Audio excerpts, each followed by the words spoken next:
Hai,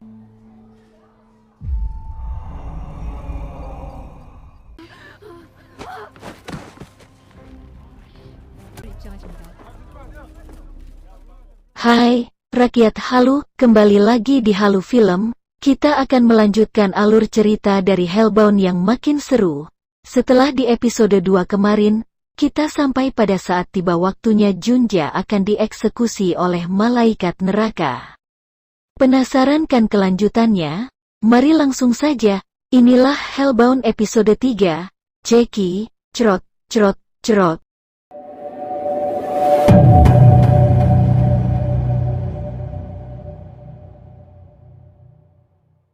Episode 3, diawali pada saat hitungan mundur dimulai, dan setelah itu suasana hening, hingga tiba-tiba.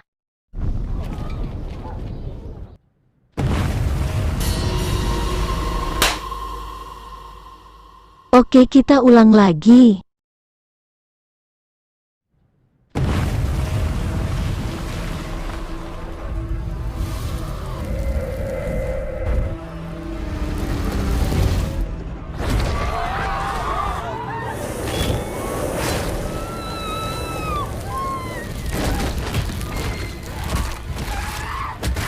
Pada saat monster itu menghajar dan mencabik-cabik Junja, ketua polisi menyuruh untuk menembak, namun para personil polisi malah ikut ketakutan dan memilih diam.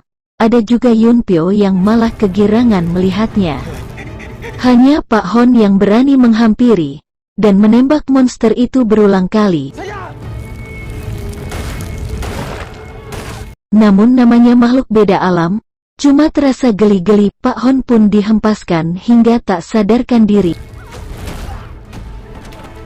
Mungkin pikir monsternya, ah, nyamuk ganggu aja. Setelah Junja sudah hangus gosong legam mateng, monster itu pergi dengan pintu Doraemonnya.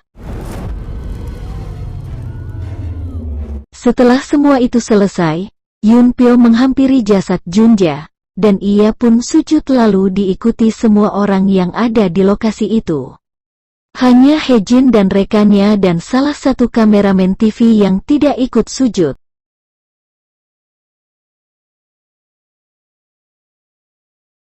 Lalu kita diperlihatkan Pak Hon yang sudah terbangun dari pingsannya. Ia terbangun di suatu rumah sakit, namun setelah ia keluar dari kamar rawatnya, tak ada seorang pun di rumah sakit. Bahkan di jalanan ia tidak menemukan orang-orang yang beraktivitas. Pak Hon pun datang ke kantor polisi tempat ia bertugas, dan tak ada seorang pun ada di kantor itu. Lalu di televisi menyiarkan tentang Jinsu, ternyata ia dari dulu sudah sering menyelamatkan orang-orang, di antaranya menyelamatkan orang yang terjebak kebakaran, dan menyelamatkan korban penyanderaan tanpa luka sedikit pun. Lalu dijelaskan, menurut Jinsu penyebab semua orang menghentikan aktivitas, karena rasa takut dan merenungi apa yang sudah mereka saksikan, penghakiman orang berdosa yang dialami Junja. Lalu sesaat Pak Hon membuka rekaman CCTV pada saat penculikan sang pembunuh istrinya. Pak Hon mengenali sweater yang dikenakan orang di CCTV itu, lalu pas Pak Hon melihat kesiaran wawancara Jinsu, Pak Hon terkaget di belakang Jinsu tergantung sweater yang ternyata milik anaknya, yaitu Hijung. Sementara itu di Arrowhead si bacoter dalam live streamingnya memprovokatori, mengecam Hejin dan rekannya yang pada saat semua bersujud namun mereka tidak, dan juga Pak Hon yang menembaki monster yang menurutnya mereka adalah malaikat pencabut nyawa, dan mereka dianggap membangkang pada kebenaran Tuhan. Lalu kita berpindah ke Hejin, yang menyadari bahwa dirinya dalam bahaya. Ia bergegas untuk membawa ibunya untuk cepat-cepat pergi menghindari kebrutalan Arrowhead. Pada saat mengemas ia tak sengaja melihat sebuah berkas wawancara Jung Jinso yang dilakukan oleh Pastor Jeongchil pada Oktober tahun 2004 yang dilakukan pihak gereja bernama Gereja Masa Depan, lalu ia membawanya. Sebelum itu ia pergi ke tempat kerjanya. Sesampainya di sana Hejin meminta ibunya untuk diam di mobil sementara Hejin masuk ke kantor tempatnya bekerja, dan Hejin pun sambil menelpon rekannya Yongho, ternyata Yongho telah diserang Arrowhead. Terlihat Yongho sudah babak belur dan sekarat, memperingati Hejin untuk secepatnya pergi. Lalu Hejin teringat ibunya yang berada di mobilnya. Ternyata para orang brutal dari Arrowhead menganiaya ibunya itu tanpa belas kasihan, meskipun ia sudah rentah dan tua tak berdaya. Hejin pun berlari ke mobilnya dan mendapati ibunya sedang dipukuli Arrowhead. Tak ketinggalan, Hejin pun ikut jadi bulan-bulanan mereka. Lalu setelah dirasa cukup, komplotan itu pun pergi. Dan Shin beralih ke Pak Hon yang mendatangi kediaman Jinsu dengan membawa sebatang besi, lalu mencari anaknya si Hijung. Di sana sudah banyak para pengikut kebenaran baru.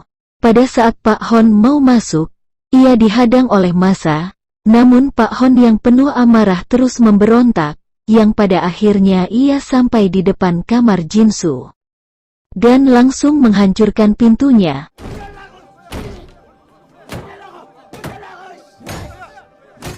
Tapi, tidak ditemukan Jinsu maupun Hijung. Karena ulahnya, pengikut Jinsu pun geram dan menyerang Pak Hon. Sesampainya di luar, ia kembali dipukuli.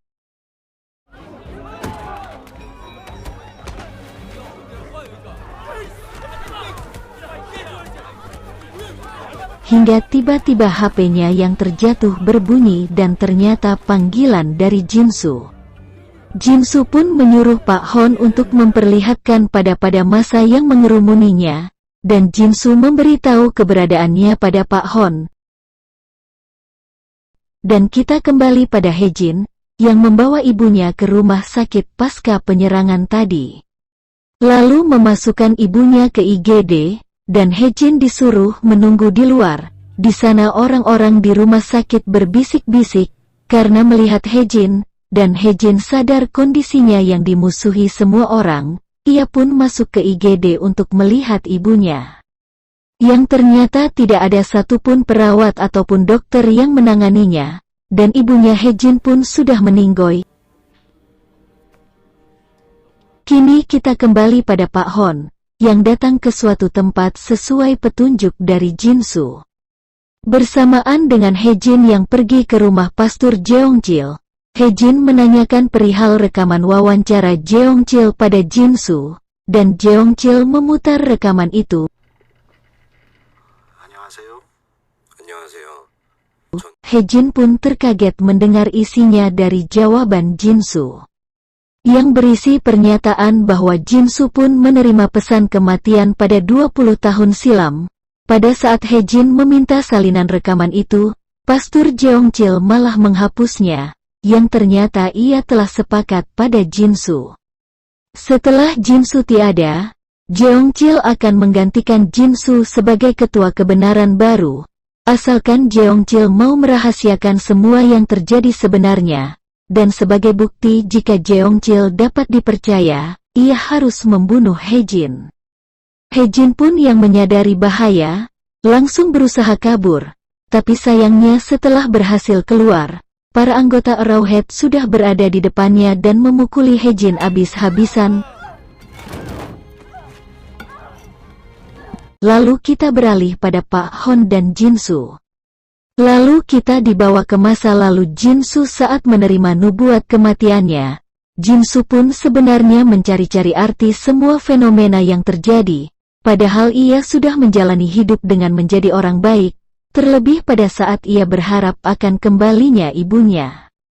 Pak Hon diberikan dua pilihan, mengabadikan proses kematian Jinsu dan membuat dunia kacau, atau Pak Hon akan terpaksa menangkap anaknya sendiri atas kasus pembunuhan yang dilakukan Hijung, dan akhirnya waktunya tiba bagi Jinsu.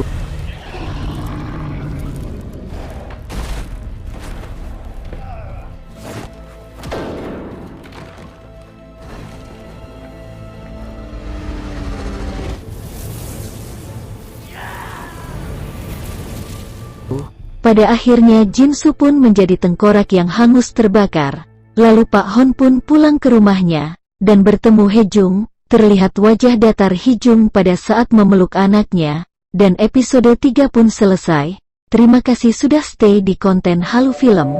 Sampai jumpa di episode berikutnya.